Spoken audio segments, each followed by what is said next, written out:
Hey, Washington Commanders fans, get ready for an analysis that will hold your attention from start to finish, because the search for a new defensive coordinator is heating up, and you're about to discover the top 3 candidates who could transform our defense from one of the worst to one of the best in the NFL. But it doesn't stop there. We're going to dive into the enormous pressure that the Commanders are under after the Giants made a blockbuster hire that could change the entire dynamics of the NFC East, and why we cannot afford to make mistakes in 2026. And there's more. You'll find out the incredible detail about the Commanders' new stadium that will make worldwide history and leave all other stadiums in the dust. Stay tuned until the end, because every piece of information is crucial for understanding the future of the Commanders. And, of course, don't forget to hit that like button. It's just a click and helps me a lot. The Washington Commanders are on the hunt for a new defensive coordinator to replace Joe Witt Jr., who was let go earlier this month following the end of the regular season. As a fan, this was a necessary and expected dismissal, as our defense was one of the worst in the league this season. It's time to start fresh and find someone who can truly make a difference on the field. The Commanders are looking to hire someone with a proven track record who can bring the defense back to the level it was in 2022, when it was one of the best in the NFL. Some members of the Washington Commanders team at SI have shared their opinions and who they think the team should hire, and the names are exciting to say the least. Brian Flores is the obvious choice to be the next defensive coordinator for the Washington Commanders, and that's the opinion of David Harrison. Of course, it takes 2 people to make a partnership work, but if Flores is willing to collaborate, he could turn around the Commanders' defense by the end of October, and that would be something impressive to see. As a fan, I know that Flores has the track record to make this happen. His combination of aggressiveness, willingness to collaborate, and desire for speed is a strong point, while his history of success with various rosters is what attracts him the most. He has proven that he can take bad defenses and turn them into elite units in just one season. It's exactly the kind of miracle we need in Washington. Leonard Wilson served as the defensive coordinator for the Tennessee Titans for the past 2 years, but he is looking for a new job after Brian Callahan's dismissal mid-season. Wilson finished the year with the Titans, but is now seeking a fresh start. The Commanders could be the team that provides him with that opportunity, and it would be a smart hire.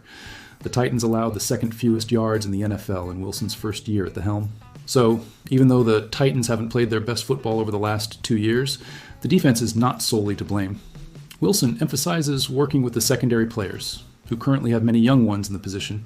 This could be the key to unlocking the defense's potential and taking it to a new level.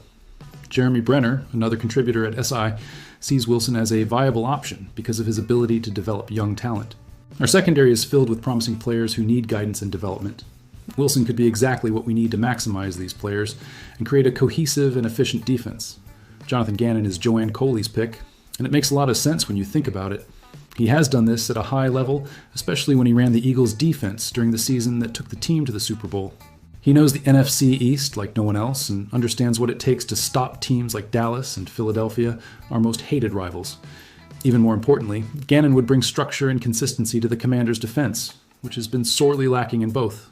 Our defense has been chaotic and unpredictable, and not in a good way. We need someone who can establish a solid system and ensure the players execute it consistently, week after week. And now, get ready to understand the enormous pressure that is on the Commanders. You'll discover how a blockbuster hire by the Giants changed the entire dynamic of the NFC East and why we can't afford to miss in 2026 if we want to remain competitive in the division. The Washington Commanders entered the offseason making drastic changes after a season with 5 wins and 12 losses, and for good reason. As a fan, this season has been extremely frustrating, especially after the success we had the previous year. The decline was abrupt and painful, and now we need to bounce back quickly.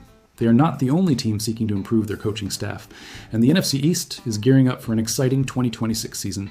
The Commanders swapped out both coordinators but decided to keep head coach Dan Quinn. His position will be uncertain for next season, and the pressure mounts even more after the blockbuster hire by the New York Giants that could turn the franchise around in just 1 year. We knew the Giants would hire a new head coach after firing Brian Daboll early in the season, but no one expected John Harbaugh to be available. The Baltimore Ravens decided to part ways with Harbaugh after 18 long seasons and much success. Now, he's headed to the Giants to rebuild a young and promising team, and that scares me as a fan of the Commanders. The Giants are expected to sign Harbaugh to a 5-year, $100 million contract, and they're all in to turn the franchise around. Harbaugh is one of the best coaches in the NFL, with an impressive resume that includes a Super Bowl and multiple playoff seasons. Seeing him in our division is a real threat. The pressure is on the Commanders, who were taken aback this season, just a year after reaching the NFC final. This is a league that changes every year, and everyone in the NFC East is making drastic changes to improve in 2026. We cannot sit idly by while our rivals strengthen around us. The Commanders cannot afford another bad season, and that is something that worries me deeply. The Commanders need to be aggressive this offseason, both in free agency and in the NFL draft, and not repeat the mistakes of last offseason. If you thought this offseason was crazy, a season with more losses than wins next year would bring about even bigger changes. The Commanders' schedule in 2026 will not be easier, and the Giants will no longer be the easy team everyone imagines. With Harbaugh at the helm, they will instantly become more competitive and organized. Every division game will be a battle, and we need to be prepared for that. Quinn needs to show this season that he made the right decisions with the changes in the coaching staff, and the roster needs to be drastically improved. Despite all the injuries this year, Quinn's performance and his decisions along the way have not been good. He will have to prove he can learn from mistakes and lead the team back to success. Jaden Daniels needs to evolve and stay healthy, and the roster needs to be refreshed with young players, just like the coaching staff. The NFC East is always the most unpredictable division in the NFL, and it will be wide open again next year with the Giants taking a big step forward by hiring Harbaugh. It's an arms race, and we cannot fall behind. And now, to wrap up with news that will fill us with pride.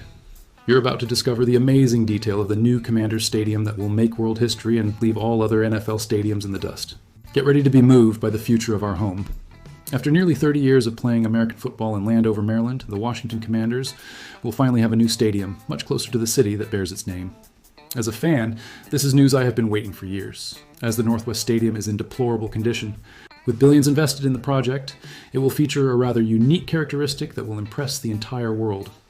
According to Nikki Javala, a Commanders insider, the stadium's roof will be made of transparent material. According to the report, this will be the most transparent roof covering a major stadium anywhere in the world. It's an architectural innovation that will put Washington on the map as a reference in sports stadium design. The roof of the new Commanders Stadium will be the most transparent roof that has ever covered a major stadium anywhere on the planet, according to someone directly involved in the design and planning of the stadium. Javala wrote on X, "Imagine watching the games with natural light streaming through the roof, creating a unique and special atmosphere." Excitement is taking over Washington, D.C., and we, the fans, are very excited about the new stadium and are already giving suggestions on how to improve it to provide the best possible experience for football fans. It's gratifying to see that the management is listening to the fans' opinions and trying to create something truly special. It would be paradise if the management could open spots for longtime Washington Redskins fans to work on the project, not just for specialized roles, but also for all support jobs, just so we could say that we helped build it, wrote a user on X. This would be an incredible way to connect the franchise's history with its future. Is natural grass possible? Does anyone know the plan for the grass? Commented another fan. This is a valid concern, as many of us prefer to see our players competing on natural grass, which is safer and provides a better game. We hope the management takes this into consideration. They should start working on the road infrastructure now. It's already a mess, wrote a third. This is a fair criticism of the Northwest Stadium, where access has always been tricky. The new stadium needs to have adequate transportation infrastructure to accommodate tens of thousands of fans on game days. The Northwest Stadium opened in 1997, after the team played at RFK Stadium from 1961 to 1996. But the stadium quickly became plagued by infrastructure issues, from leaks to parts of the structure deteriorating. As a fan who's been to the stadium several times, I can confirm that the experience leaves much to be desired. Within a decade, the stadium was considered one of the worst in American football, and still ranks among the least popular for fans in professional sports in the U.S. It's embarrassing to admit this, but it's the truth. We deserve much better, and we will finally have that with the new stadium. However, the new stadium is set to be a state-of-the-art sports facility with over $3 billion invested in it. This is a massive investment that shows the ownership's commitment to providing a world-class experience for fans and players. The forecast is that the venue will be inaugurated only in 2030, but expectations are likely to increase until then. There are still a few years of waiting, but it will be worth it when we finally have a stadium we can be proud of. It will be a new chapter in the history of the Washington Commanders, and I can't wait to be there on opening day. So, fan, after hearing about the candidates for defensive coordinator, the pressure on the Commanders with the Giants hiring Harbaugh, and the new stadium with a transparent roof, do you believe we are on the right path to build a dynasty in Washington? And more importantly, which of these three pieces of news excites you the most about the future of the Commanders? The possible hiring of Brian Flores, the challenge of competing with the revamped Giants, or the promise of a world-class stadium? Leave your opinion in the comments. I want to know what you think about the future of the Washington Commanders.